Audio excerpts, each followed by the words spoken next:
You already know what time it is. It's time for a Tekken update, and you're about to witness some low tier matches because, well, match.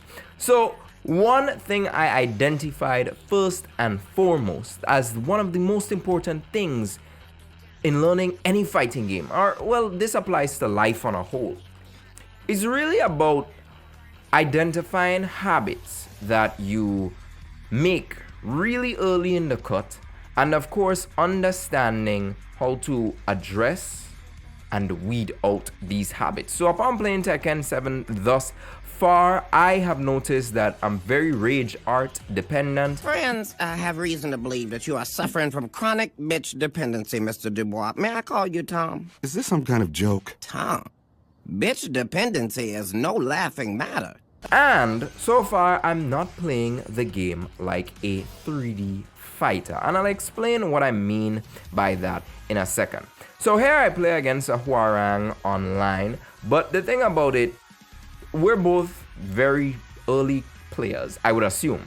Because his record only showed about 4 wins. And on top of that, I assume he doesn't really know much about what he's doing based on the way he was playing. Now, I mean, you could look at my Jin gameplay and you could say the same damn thing, but you know your boy is out here trying to grind. So what I'm gonna do is break down the habits that not only occur from my end, but also on my opponent's end, and see how, especially if you're a beginner, what is it that you can change up in Tekken 7, or, well, Tekken on a whole.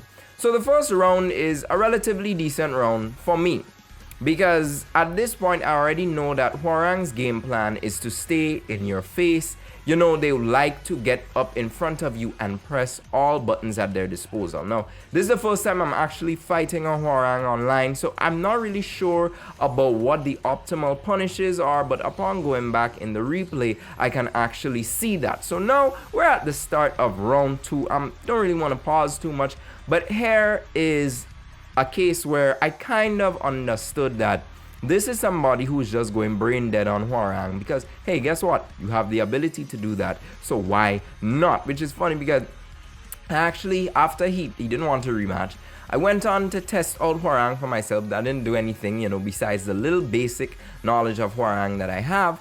And then I realized that you could just kind of mash your way to victory. Now, what happened in the second round is definitely a case of me respecting my opponent a bit too much. So you can see that he was able to not only constantly get his moves off, I wasn't doing anything. I'm just at this point blocking, trying to poke effectively, but I'm still not understanding what Hwoarang is capable of. And let me show you a big mistake I make here, which is a habit that I have: rage art. There was no reason for me to do that because I'm at this point recognizing he's going to get up and press buttons. Now, I must admit in this round I got a bit frustrated at the fact that I did that. And it's a case where I'm not really good at converting much of the pokes that I have on Jin at the moment. But what is actually, you see, once again, rage art dependency really is bad. But let me show you what's the next mistake I make. From doing that, kind of getting back in, I overextend. And now my opponent is just once again able to build up that free amount of damage, take the round again.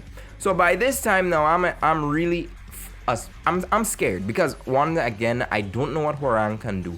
But I'm overextending to the point, but I'm not playing Tekken yet. You'll see what I mean by that. So here, once again, rage art dependency, but I learned early that it doesn't make sense to overextend on my opponent. So what I do is I go up and I don't want to overextend. I know he's gonna press buttons, so I just wait for that moment and we trade. Now let me just pause before the round starts here, because in this final round, I've already recognized that my game plan that I had in the prior rounds is not effective, it's not sustainable, and it definitely won't nab me any victories if I continue to do that. So that's when I thought to myself, and I had to remember that, yo, this is a 3D fighter. Utilize movement. And one of the greatest things that I've seen out of the Tekken community is the shimmying. So as we know in fighting games, shimmying or footsies is that general movement. You're trying to move in and out of your opponent's range, trying to make them press buttons for some reason because, you know, sometimes they just need to press a button, or you're ensuring that if you decide to commit to an option, you're within a place that if it is that they blocked it or they tried to punish it, you can easily get out and even attempt it further. So shimmying and movement, I think, in Tekken is great, and it is definitely a learning curve that you have to overcome, because guess what? It's not just a case of back and forward, and then of course there's not that much jumping. Having recognized this, I immediately understood that my opponent was playing an aggressive button mashing game, but also what they were doing is that they were playing a 2D fighting game, and literally in this one movement I take back my turn and secure that victory. Look at it, it just occurred in my head, I'm playing a 3D fighter, and I literally just sidestep, and that's it.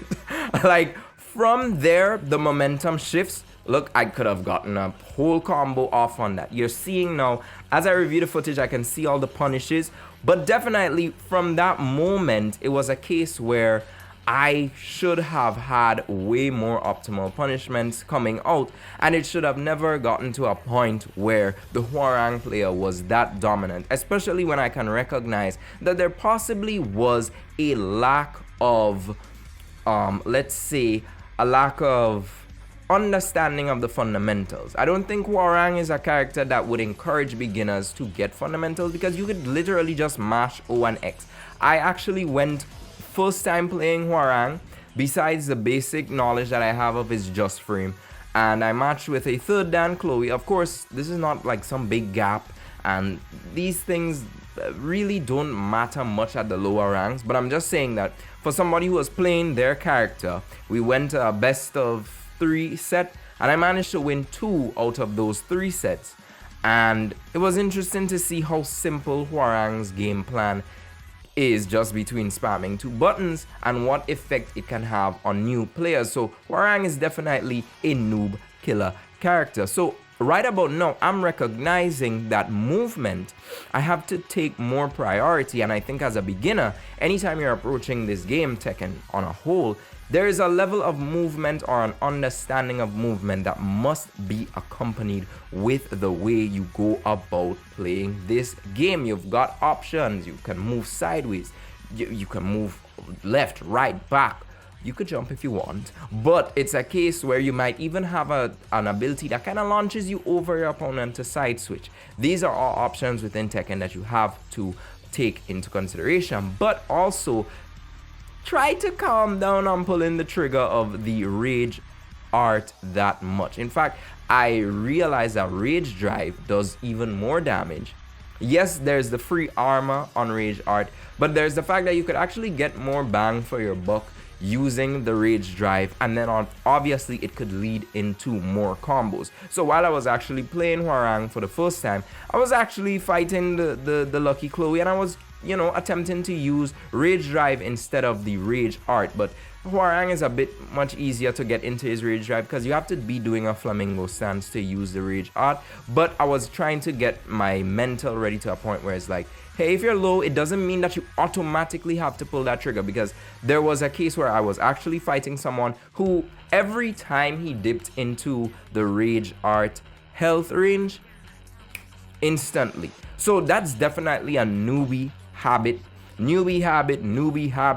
scrub habit, that once you're playing Tekken and you're serious at improving, then it's definitely something you've got to nip by the bud early. But guys, that was just my update on, you know, I'm just giving y'all my little journey as I go along with Tekken, getting ready for Tekken 8. So definitely it's a case where don't just go crazy with pulling the rage art. The match isn't over. This isn't your final option. You could just go strictly into defense, because again, that's a mental stack on your opponent. Will he actually pull off the rage art, or is he saving it? Is he trying to combo into it? So that adds to their mental stack. It's the first time I've actually been playing a game with that level of a comeback feature, and it is interesting because it almost kind of makes you want to depend on it a little bit more than usual. And of course, This is a 3D fighting game. Utilize all those options. Step to the side, step to the left, step to the right. Look at how the Hwoarang's game plan just